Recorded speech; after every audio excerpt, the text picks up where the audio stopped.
Artinya ini adalah gerakan sosial, gerakan civil society dalam rangka memberikan alternatif bagaimana kemudian tawaran kepemimpinan ke depan yang dilakukan oleh teman-teman Aliansi Nasional Indonesia Sejahtera untuk nanti pada saat ini ditawarkan kepada partai politik. Ini kan kerja kolektif dari civil society yang untuk kemudian kita berperan secara aktif untuk melakukan sistem penjelas kepada publik agar ketika kemudian memilih itu bukan hanya sekedar pilihan berdasarkan emosional, tapi betul-betul rasional dan objektif.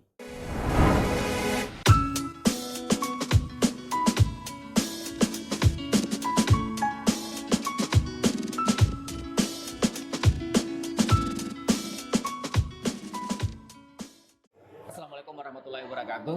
Berjumpa kembali kita dalam ngobrol pinggiran akhir pekan, sebuah dialog yang digagas oleh media online jejakrekam.com. Pemilu presiden pilpres memang masih cukup lama, tetapi hari ini di ruang-ruang publik bagaimana percakapan, perbincangan soal pilpres, soal pemilu 2024 masih menjadi sesuatu yang menarik dan kemudian menjadi perhatian publik, termasuk di Kalimantan Selatan misalnya. Kali ini dalam ngopi kita akan berbincang lebih jauh ketika hari ini salah satu misalnya yang terbentuk adalah yang kemudian menjadi perbincangan publik di Kalimantan Selatan, adanya relawan Aliansi Nasional Indonesia Sejahtera atau yang disebut dengan ANIS. Bagaimana sesungguhnya gagasan ini muncul, apa yang mereka lakukan, dan kalau kita bicara pilpres, bagaimana kemudian pilpres 2019 dengan segala nuansa politiknya bisa kita eliminir dampak-dampak negatifnya di 2024. Baik, untuk itu sudah ada 3 orang narasumber kita dalam ngopi kali ini. Yang pertama ada dari DPP Aliansi Nasional Indonesia Sejahtera, Korwil Kalimantan, ada Bang Muhammad Isnaini. Assalamualaikum Bang. Waalaikumsalam. Kabar baik hari ini? Baik, alhamdulillah.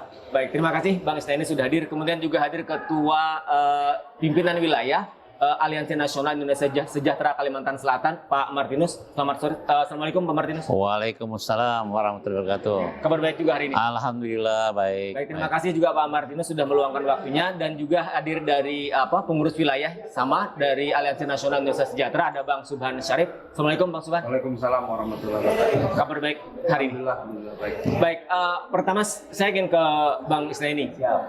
Pilpres masih lama, 2024. Tetapi kemudian hari ini kan percakapan di ruang publik soal bagaimana pemilu 2024 sudah semakin mengemuka, termasuk misalnya di Kalimantan Selatan. Apa sesungguhnya gagasan yang dibawa ke teman-teman relawan Aliansi Nasional Indonesia Sejahtera, Bang Isnaini? Ya begini, kenapa kita mendeklarasikan lebih awal? Karena kita ingin kemudian publik punya waktu yang cukup untuk bisa secara objektif dan rasional menilai calon-calon yang muncul hari ini ada. Karena kita tahu memang kemudian ujung dari proses ini melalui partai. Makanya ini kan kerja-kerja kolektif yang dilakukan oleh para relawan untuk kemudian melakukan sistem penjelas kepada publik agar kemudian jangan beli kacang dalam karung. Nah, kita butuh waktu. Kita butuh waktu, dan alhamdulillah kira-kira kurang lebih antara 1,5 tahun ini saya kira atau kami mengikhtiarkan untuk kemudian publik punya waktu untuk kemudian menilai secara rasional dan objektif setiap calon yang ada. Itu kira-kira dasar kemudian akhirnya kami mendeklarasikan, karena kami memang sebagai simpul relawan yang mengatasnamakan Aliansi Nasional Indonesia dan kemudian menetapkan atau memutuskan Mas Anies jadi calon presiden, maka dalam konteks itu secara internal kami punya tanggung jawab untuk menjelaskan kepada publik siapa Mas Anies sejatinya. Jadi ini bagian dari bagaimana pendidikan politik kepada masyarakat untuk kita kemudian nanti menuju 2024. Yes, pasti. Ya, artinya kita tidak ingin lagi waktu yang sangat mepet, kemudian seolah-olah kemudian publik dipaksa untuk menerima apa adanya calon yang ada. Nah, kita karenanya sejak awal, sejak dini sudah memberikan semacam ini juga kepada partai. Ya, tolong Anda terbuka dan kemudian beri kami ruang yang cukup untuk kemudian menilai siapa calon yang akan diusung. Apa hal penting atau hal baru misalnya Bang Isnaini yang ditawarkan kepada publik? Kan kalau kita bicara pilpres, udah biasa nih. Ya. 2019 kita pilpres misalnya. Tetapi apa gagasan-gagasan baru juga yang kemudian disampaikan kepada publik bahwa penting kita untuk kemudian mengenal siapa calon-calon yang akan berkontestasi di 2024? Ya, saya kira itu menjadi penting. Kenapa? Karena beberapa election atau beberapa kali election kita rata-rata partai itu kemudian menentukan calon baik itu capres maupun cawapres ini injury time.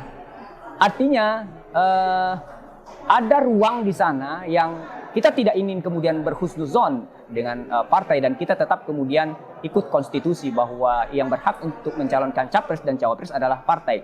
Tapi rata-rata untuk kemudian memilih partai itu di injury time. Nah, kita publik sejatinya kan hak mutlak dari proses keterpilihan dari pemimpin itu kan di rakyat sebenarnya. Ya. Maka kita meminta untuk kemudian kepada partai ini dengan segala hormat untuk kemudian Anda bisa dengan terbuka, dan kita bersyukur ini cukup baik ya, kemudian sudah memunculkan nama Mas Anies sebagai calon presiden. Oke, sekarang saya ke Pak Martinus melanjutkan yang disampaikan Bang Isnaini. Bagaimana kemudian membawa ide-ide dan gagasan-gagasan itu ke Kalimantan Selatan agar kemudian ada nuansa berbeda ketika kita nanti menghadapi Pilpres 2024 di 14 Februari nanti, Pak Martinus. Oh, jadi kayak gini, pertama ide kita itu ya kita melihat dari kebijakannya tadi, kebijakan terus hasil kerjanya. Kebetulan kami orang infrastruktur, jadi lebih tahu cara menilai hasil kerjanya bagaimana. Di Jakarta itu hasil kerja bagus, dan kebijakannya selama ini kan terakhir itu kalau ada masalah langsung cut, potong, tutup. Itu yang kita dari penilaian kita, ini cocok pemimpin yang kayak gini untuk memimpin masa depannya akan datang. Jadi bagaimana kemudian ini kan relawannya terus bergerak misalnya, termasuk kita di Kalimantan Selatan. Bagaimana kemudian agar ini ada di semua, kita punya 13 kabupaten dan kota misalnya. Bagaimana strategi yang dilakukan dengan wilayah, Pak Martinus? Nah ini makanya tadi dalam 1 bulan kemarin ke belakang itu kita dilantik. Nah, sekarang sudah insya Allah hari Ahad nanti itu sudah 10 kabupaten kota, dan sudah dilantik, tinggal 3 kabupaten kota. Yang 10 kabupaten kota ini pengurusnya terdiri dari kecamatan-kecamatan. Jadi sudah terwakili sudah kecamatan-kecamatan, tapi nanti kita pertegas lagi, turun ke lapangan lagi untuk kita susun lagi di kecamatan sampai nanti ke desa atau kelurahan, sampai lagi ke nantinya pas hariannya di TPS. Itu harus ada relawan-relawan dari Anies. Jadi ini terus bergerak sampai nanti menuju di 2024. Iya, sampai finish. Sampai mengantarkan Mas Anies jadi presiden 2024. Amin. Oke, sekarang saya ke Bang Subhan. Bang Subhan, bagaimana kemudian kita memaknai ini di Kalimantan Selatan sebagai sebuah gerakan sosial hari ini? Ini kan di luar daripada gerakan partai politik, bahwa nanti akan, kata Bang Isnaini, ujungnya nanti akan mencalonkan, akan mendaftarkan calon presiden itu kan partai politik. Bagaimana mereka berkoalisi untuk mengusung calon ke KPU misalnya. Tapi kan sebagai gerakan sosial yang hari ini berjalan, Bang Subhan. Ya memang kan ini kan sifatnya relawan ya. Jadi kalau relawan itu secara falsafahnya kan sukarela untuk mengusung sesuatu, ingin melakukan sesuatu untuk mencapai tujuan tertentu. Nah kebetulan saat ini yang menjadi harapan publik, harapan kita semua itu sebenarnya kan ada perubahan yang kita harapkan. Karena kita sudah memiliki, mungkin kalau kita melihat ke belakang, kita sudah memiliki beberapa presiden yang memiliki masing-masing karakternya. Nah pada saat ini kita melihat dengan situasi kondisi yang berkembang saat ini dan ke depan, kita membutuhkan pemimpin yang lengkap semuanya kemampuannya. Nah kita dengan dasar itulah akhirnya ini kan gerakan publik untuk mengusung Anies Baswedan untuk menjadi presiden ada didasari bahwa kita memerlukan sebuah kepemimpinan yang baru. Jadi kepemimpinan yang bisa mengakomodasikan mengenai persoalan-persoalan ke depan. Di Anies kebetulan kita melihat bahwa di situ sudah mencakup semuanya. Nah, misalnya kita melihat dari segi santun dalam dia menyikapi kritik-kritik yang dilontarkan kepada beliau. Nah, dengan karya kemudian dengan sikap-sikap yang bijak, beliau akhirnya semakin menghilangkan sekat-sekat yang dulu muncul menguat di tahun 2019. Jadi kita pelan dan kita berkeyakinan pada saat nanti waktunya, maka ini akan semakin mencair dan nanti Anies akan menjadi tokoh yang pemersatu semuanya.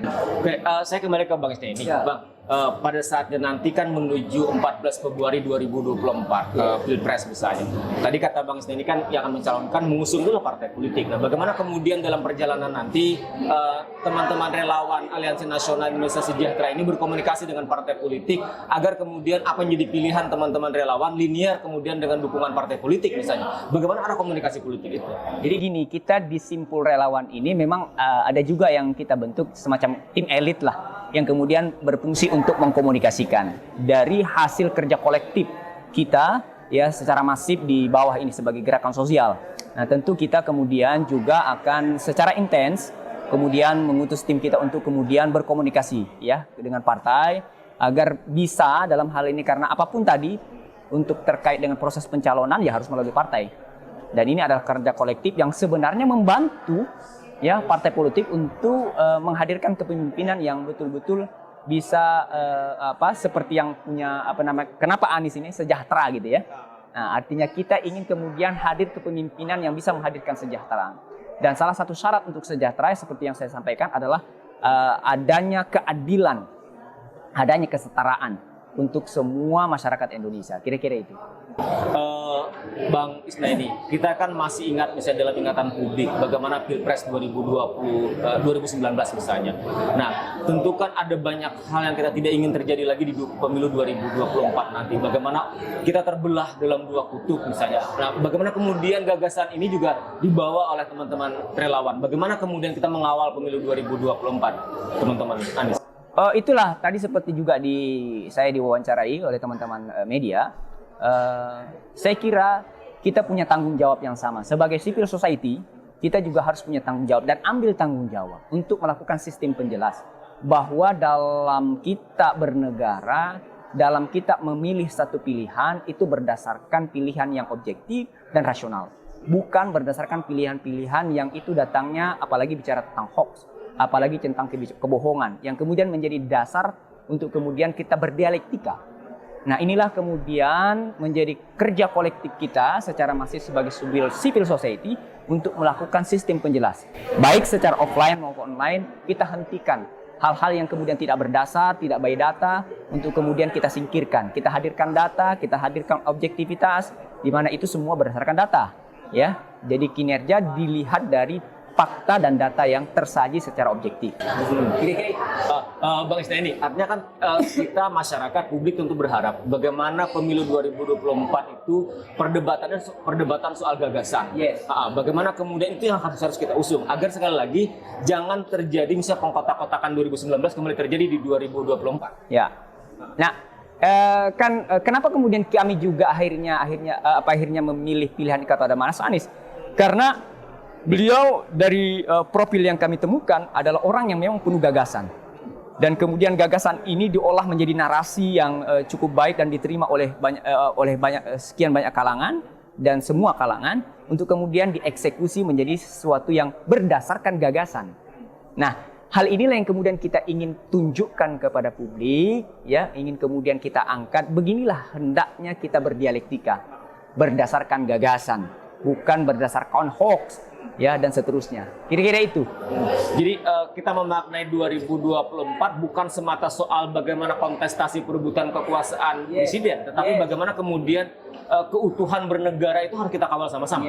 Makanya Mas Anies selalu bilang bineka itu sesuatu yang inherent dalam kehidupan kita.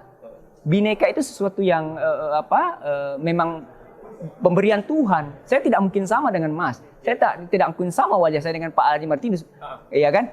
Tapi kemudian menjadi tunggal ini perlu perjuangan, perlu ikhtiar. Inilah fungsi dan peran kita untuk kemudian semua anak bangsa untuk fokus pada upaya untuk kemudian menjadi tunggal eka. Jadi kebinekaan itu sebuah keniscayaan, tapi untuk kita perjuangkan menjadi tunggal eka itu sesuatu yang perlu kita perjuangkan. Nah, dalam dialektika inilah kita perlu, ya, untuk kemudian menghadirkan data, menghadirkan sesuatu yang berdasarkan kebenaran. Jadi itu yang sama-sama nanti akan kita dorong di 2024. Saya ke Pak Martinus, bagaimana kemudian menyampaikan gagasan-gagasan tadi kepada publik, kepada masyarakat. Kalau kita bicara Kalimantan Selatan, Pak Martinus sebagai Ketua Pimpinan Wilayah Aliansi Nasional Indonesia Sejahtera, agar sekali lagi pemilu 2024 adalah pemilu yang betul-betul kemudian menyatukan kita. Bagaimana gagasan penting yang tadi disampaikan Bang Isna ini bisa tersampaikan kepada publik kalau kita bicara di Kalimantan Selatan, Pak Martinus. Ya, kita tetap itu menyampaikan dengan secara dari atas, menyampaikan begini, kita salurkan lagi ke bawah sampai ke yang paling bawah. Nah, jadi ya mengenai Pak Anies dan kita dengan santun juga, dengan berakhlak juga, akhlak mulia, kita sampaikan. Kalau Banjarmasin kayaknya tidak begitu sulit menyampaikannya, karena memang religius, lebih gampang. Dan di mana-mana sekarang kalau kita tanya, mau nggak ikut relawan Anies? Oh Anies, ya mau Pak. Jadi kita nggak sulit. Jadi faktor kesulitan untuk di Kalsel itu berkurang lah daripada di luar Kalsel. Gitu. Jadi antusias masyarakat untuk kemudian satu gagasan dengan teman-teman relawan lebih gampang. Lebih gampang. Nah, jadi kita menyampaikan sedikit aja sudah ngerti. Sudah ngerti. Oh iya Pak Anies kita ini. Itu. Dan dari yang milenial sampai yang mama, sampai yang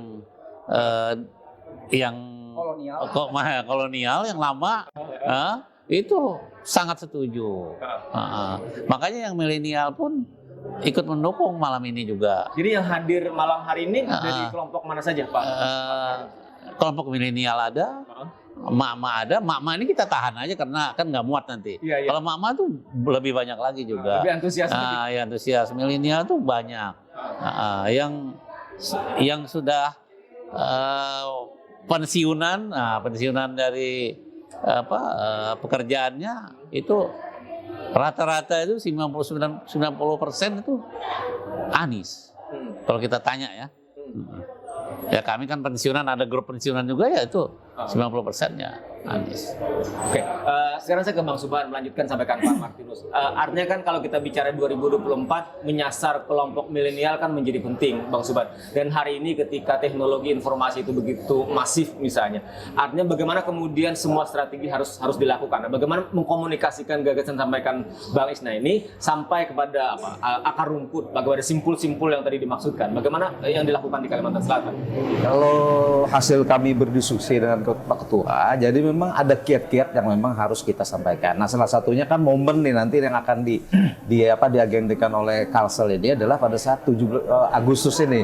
Jadi hari kemerdekaan ini kita akan isi dengan berbagai kegiatan yang sudah dikemas, yang nanti disiapkan untuk supaya bisa menarik minat milenial, menarik minat yang lain untuk turut serta dalam hal bagaimana menyikapi kemerdekaan misalnya, tidak hanya melihat hanya sebatas acara-acara seremonial, tapi melihat dalam sisi lebih jauh. Apalagi tadi Bang Isna ini menyampaikan mengenai gagasan. Nah, kita saat ini kita memang ingin supaya bahwa ke depan itu kita sudah banyak melatih generasi ke depan bahwa kita harus melihat gagasan, ide, kerja segala macam. Bagaimana buktinya? Artinya semuanya itu tidak hanya terlihat sebatas cerita-cerita, tapi sudah ada bukti bahwa seseorang itu sudah melakukan sesuatu. Dan sesuatu ini sudah bisa kita lihat, kita ukur, dan kita nilai. Nah, sehingga dengan dasar itulah maka kita berharap ke depan, generasi di depan itu akan lebih bisa jernih dalam hal mereka melihat siapa sosok-sosok yang akan mereka dukung untuk menjadi pemimpin-pemimpin ke depan. Nah, kemudian dari Kalimantan Selatan kita tadi sampaikan oleh Pak Ketua, memang di Kalimantan Selatan ini alhamdulillah, jadi mereka bisa menilai bahwa sebenarnya si A ini sebenarnya layak untuk menjadi pemimpin, dan mereka bisa menilai bahwa si A ini nanti akan membawa perubahan menuju ke arah lebih baik. Dengan dasar itulah sebenarnya disampaikan Pak Ketua itu kita sangat melihat di Kalsel ini kemungkinan akan sangat banyak yang menjadi relawan-relawan untuk bergabung di dalam Anies dan organisasi lain. Jadi yang gerakan ini terus jadi berkelanjutan. Jadi kita memang akan nanti bersama-sama dengan tim kami akan membuat program-program, menyamakan program-program yang kira-kira bagaimana supaya ini bisa berkesinambungan. Karena waktunya ini kan cukup panjang nih.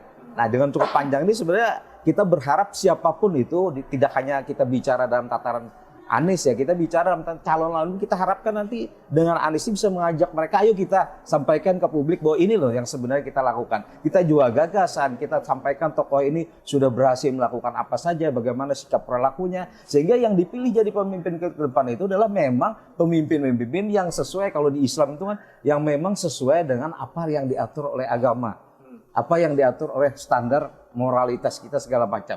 Nah, sehingga ke depan kita berharap bahwa Indonesia akan menjadi sejahtera, dan harapannya Anies akan menjadi ujung tombak, menjadi pionir yang mengawal kita untuk mencapai kesejahteraan. Makanya kemudian namanya Aliansi Nasional Indonesia Makanya sejahtera. Jadi sejahtera itulah tujuan akhirnya. Oke, sekarang saya balik ke Bang Isna ini. Bang, yang kemudian dicemaskan orang adalah pemilu 2024 itu perdebatannya soal politik identitas misalnya. Bagaimana kemudian teman-teman Aliansi Nasional Indonesia Sejahtera ini menegaskan kepada publik soal isu dan tuduhan itu? Saya kira begini, kita juga aneh sebenarnya. Gembar-gembar soal politik identitas. Bagaimana mungkin kita menghilangkan identitas? Itu kan sesuatu yang bullshit sebenarnya. Biarkanlah dia berjalan sesuai apa adanya. Karena sejatinya baik pemilihan gubernur, pemilihan bupati, politik identitas itu sesuatu yang lumrah biasa terjadi. Dan biarkan berjalan secara alami. Dan kalau kemudian misalkan identitas ini seolah-olah menjadi sangat negatif, saya kira juga berlebihan. Identitas itu sesuatu yang inherent dalam kehidupan kita. Saya Muslim misalkan, ya kan tidak ada salahnya ketika kemudian saya juga memilih Muslim. Demikian juga saya Kristen misalkan, untuk kemudian Kristen itu kan tidak ada juga disalahkan dalam soal election. Jadi soal dasar orang memilih karena identitas dia sesuatu yang biasa, tetapi kemudian tidak dibuka dalam ruang publik sebagai sebuah adu perdebatan. Tidak mesti. Saya kira jadi mengalir aja. Jadi tidak ada yang perlu dicemaskan kalau kita bicara soal politik identitas. Walaupun itu kemudian hari ini banyak diperdebatkan orang. Ya, saya juga heran kenapa itu yang diperdebatkan. Tapi kenapa enggak kemudian kita bicara tentang gagasan? Nah, kan begitu. Ketika kemudian kita mengusung pemimpin, bagaimana gagasan pemimpin ini? Nah, kita kulik, ya, kita debat dia seperti apa. Tidak perlu harus kemudian mengatakan agama Anda siapa. Nah, gitu. Karena ini kita sudah final itu soal kemudian kita bernegara ini kan. Artinya yang kita butuhkan ke depan, yang kemudian pesan yang harus sampai ke publik adalah siapa putra-putri terbaik Indonesia yang akan berkontestasi di 2024 yang membawa gagasan-gagasan besar. Ya kan, kemudian membawa narasi. Kemudian ketika Anda sudah membawa gagasan, kemudian menarasikan itu dan bagaimana action plan Anda. Ya kan kita bisa lihat. Nah, baru kemudian Anda pilih secara objektif dan rasional. Kira-kira itu. Terakhir Bang Isna, ya. Kalau sampai pada saatnya menjelang misalnya nanti 2024, pada saat masuk dalam tahapan misalnya, partai politik akan mengusung siapa yang akan mereka ajukan sebagai capres dan cawapres di 2024. Teman-teman relawan sendiri dari Aliansi Nasional Indonesia Sejahtera, bagaimana kemudian nanti desainnya untuk sekali lagi nih meyakinkan kepada publik, mengkomunikasikan bahwa calon yang dibawa ini bisa ditawarkan kepada partai politik. Bagaimana caranya? Ya, saya kira tidak ada cara lain, kan kami selalu mengatakan fokus kita pada dua. Penguatan jaringan, yang kedua adalah penguatan dan meningkatkan popularitas dan elektabilitas Mas Anies. Karena itu akan menjadi gula buat partai untuk kemudian melamar. Sederhana sebenarnya. Partai kalau dia objektif, rasional, pasti kemudian akan memilih presiden dan calon presiden yang elektabilitasnya tinggi. Itu yang kemudian hari ini digarap oleh teman-teman. Itu aja. Jadi sekarang saya terakhir ke Pak Martinus juga. Pak Martinus melanjutkan tadi misalnya. Artinya waktu terus berjalan. Termasuk misalnya kita menuju di 2024 sampai nanti pada saatnya tahapan partai politik akan mendaftarkan capres dan cawapresnya ke KPU RI misalnya. Sekali lagi di Kalimantan Selatan, apa yang akan terus lanjut ke depan dilakukan oleh teman-teman relawan Aliansi Nasional Indonesia Sejahtera, Pak Martinus? Ya. Jadi kita tetap terus saja sosialisasikan sampai ada partai politik yang mendukung. Yes. Kalau itu sudah bagus, bukan orang yang nyari kita, bukan kita yang nyari partai yang nyari kita. Jadi bagaimana kemudian sudah teman-teman, bagus. bagaimana teman-teman relawan mengisi ruang-ruang diskusi publik hari ini dengan gagasan-gagasan yang disampaikan teman-teman? Ya, kalau gagasan-gagasan kita banyak nantinya. Jadi dari sampai sosial, kita mungkin banyak sosialnya nanti ke lapangan itu. Karena sambil melihat keadaan di lapangan, kita menyalurkan gagasan-gagasan realisasinya sosial. Kita sudah bicarakan sama Pak Subhan. Pak Subhan ini kebetulan presidium di Anies. Nah, jadi kita selalu diskusi juga. Dan nanti akan kita bikin program tadi dari Agustus ini nanti tuh sampai nanti ketemu Idul Fitri lagi, Idul Adha lagi, mungkin sampai 2 kali ya kita ketemu Idul Fitrinya nanti. Jadi ini sebagai sebuah gerakan sadar relawan. Iya, Ya. relawan. Banyak nanti yang mau jadi relawan. Insya Allah. Jadi itu Meyakin. yang kemudian kerja-kerja akan dilakukan Iya. di Kalimantan Selatan. Iya.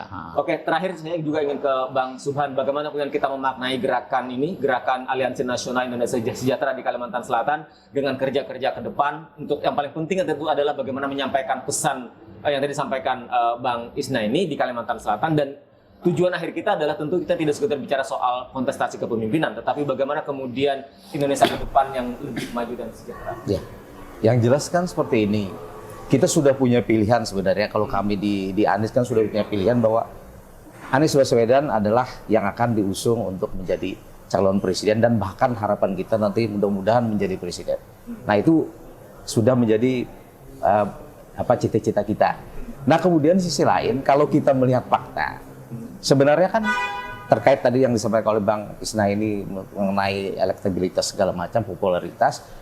Kalau kita melihat misalnya jejak rekam yang terjadi mulai dari beberapa tahun yang lalu, sebenarnya kan begitu banyak relawan-relawan yang ingin sebenarnya sudah bersemangat sekali untuk mengusung Anies Baswedan. Padahal ini semuanya adalah tidak ada yang mendorong segala, ini kesadaran. Nah, jadi kesadaran inilah yang kita harapkan nanti partai-partai juga melihat ini. Ini bayangan kalau misalnya seluruh Indonesia serentak membuat relawan, kemudian membentuk mendorong Anies, maka secara otomatis sebenarnya ini sudah suatu modal yang sangat kuat. Dan partai sebenarnya tinggal melihat bagaimana ini sebenarnya. Masyarakat sebenarnya sudah sangat banyak yang menghendaki seperti ini.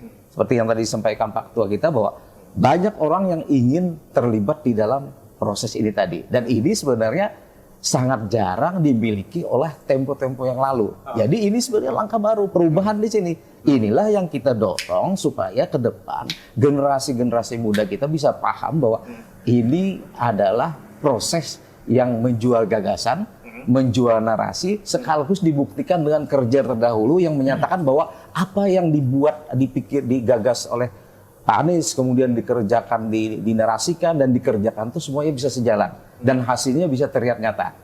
Sekarang kita mau melihat misalnya tadi persoalan identitas segala macam. Nah, padahal kalau kita mau melihat di bagaimana kerja Pak Anies di DKI, malah kita melihat bahwa dia memperlakukan yang sama kepada semua pihak. Misalnya terhadap pihak yang beragama lain segala macam, semuanya diperlakukan sama. Tidak ada yang dicemaskan. Tidak ada yang dicemaskan sebenarnya. Bahkan prototipe seperti apa Anies inilah yang kita harapkan menjadi pemimpin ke depan dan akan menularkan ke generasi depan bahwa harus bersikap seperti itulah seorang pemimpin sejati. Oke, terakhir saya ingin ke Bang Isna ini lagi. Artinya ini adalah gerakan sosial, gerakan civil society dalam rangka memberikan alternatif bagaimana kemudian tawaran kepemimpinan ke depan yang dilakukan oleh teman-teman Aliansi Nasional Indonesia Sejahtera untuk nanti pada saat ini ditawarkan kepada partai politik. Ya, saya kira yang jelas gini, ini kan kerja kolektif dari civil society yang di mana rentang waktu kita memang berikan cukup panjang untuk kemudian kita berperan secara aktif untuk melakukan sistem penjelas kepada publik agar ketika kemudian memilih itu bukan hanya sekedar pilihan berdasarkan emosional tapi betul-betul rasional dan objektif. Maka pertama tadi kita punya waktu yang cukup, ya. Yang kedua, semaksimal mungkin dalam konteks Anies, Aliansi Nasional untuk kemudian memberikan sistem penjelas kepada publik tentang siapa Mas Anies. Baik dari sisi karakternya, kinerja, dan seterusnya. Agar publik ketika kemudian milih, yes, saya pilih Anda karena berdasarkan 1, 2, 3, dan itu objektif. Kira-kira itu. Jadi itu yang akan kita bangun di dalam kontestasi 2024. Yes. Ya, kita tidak ingin membangun narasi dan dialektika berdasarkan hal yang tidak faktual, tidak objektif, dan itu didasari hal-hal yang tadi bersifat hoax dan dipenuhi dengan kebohongan, ya, dan kedustaan. Saya kira kita harus hentikan. Kita harus hentikan. Kita sama-sama sepakat bahwa bagaimana kontestasi 2024 Pilpres tidak semata soal kepemimpinan, tetapi bagaimana merawat Indonesia tetap satu. Itu yang paling penting. Itu yang jauh lebih penting saya kira. Itu yang lebih penting di atas segala kepentingan soal Pilpres. Dan kita berharap lahir kepemimpinan yang memang bisa menyatukan. Dan kami optimis Mas Anies mampu untuk itu. Oke, baik, terima kasih Bang Isnaini. Thank you. Terima kasih Pak Martinus, terima kasih Bang Subhan, dan kita berharap bagaimana gagasan-gagasan ini bisa ditangkap oleh publik. Bagaimana sekali lagi yang paling penting adalah kita tetap memastikan Indonesia ke depan tetap menjadi Indonesia yang satu. Jangan karena Pilpres kemudian kita terpecah, kita hancur, itu yang tidak kita inginkan. Itu yang paling penting. Oke, baik, terima kasih. Demikian tuntas sudah kebersamaan kita dalam ngopi ngobrol pinggiran akhir pekan, bicara soal gerakan Aliansi Nasional Indonesia Sejahtera di Kalimantan Selatan. Terima kasih dan wassalamualaikum warahmatullahi wabarakatuh. Waalaikumsalam. Masih, alhamdulillah. Thank you.